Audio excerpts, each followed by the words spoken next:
Assalamu alaikum students. Today we discuss the topic of the classification of solid, that is the amorphous solid. Amorphous solids are very important in our daily life. We may not notice them, but we use them everywhere. First of all, we use the amorphous solid in glass and plastic.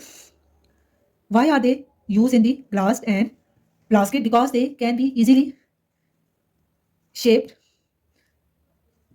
Second property of the glass, that is the transparent, and plastic, that are the light and strong. Plastics are light and strong, so that is why we use the glass and plastic to make the amorphous solid. What are the properties that we use the amorphous solid? We use glass and plastic. Glass and plastic we use in uses of glass and plastic in construction. In construction we use in windows. In window we use the glass, and door we use the glass. Or uses, it has the household items. Household items such as plates, bottles and containers, where we use the plastics. Third, we use the glass and plastic in laboratory. Laboratory we use the making the test tubes or beakers. Here is the amorphous solid. We take the example of the glass and plastic. Why we use in the amorphous solid glass and plastic? Because they can easily be shaped, transparent, plastic and lightweight and strong. In simple word, we use that the glass and plastic make our daily life easy. Second, we use the amorphous solids. That is the first use. Second use is amorphous solid we use in silica and solar energy. Amorphous silica is used in solar cell.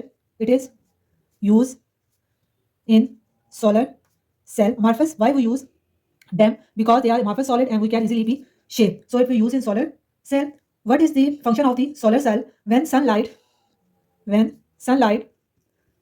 falls on amorphous silica,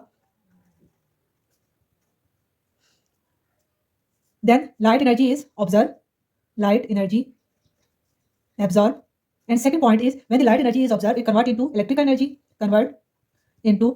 electrical energy. That is why we use the silica in solar cell, because they are amorphous solid, they can be easily shaped. Amorphous silica help convert solar energy into electrical energy. Third, we use the amorphous solids, that is the rubber. Rubbers we use in tires and shoes. Rubber in tires and shoes. Rubber is also an amorphous solid. Properties of the rubber, that is the first property, that is the flexible. Second property, that is the elastic. And third property of the rubber, that is the shock absorbing. That are the three properties of the rubber, that is flexible, elastic and shock absorber. Because of these properties of the rubber, we use the rubbers in tires. So uses of the rubbers in tires. Second, we use the rubbers in shoe soles. Shoe soles we also use the rubber. Rubber provide comfort and safety during movement. So here we talk about the amorphous solid of uses. We use the amorphous solid in glass and plastics. Second, we use in silica and produce the solids energy. Third, we use the amorphous solid, that is the rubber. Rubber used in tires and shoes. Glass and plastic are used in daily life. Amorphous silica help in solid energy. Rubber provide flexible and comfort. That is all about the amorphous solid uses. Hope you like my video. If you like my video, please like, subscribe and share. Allah Hafiz.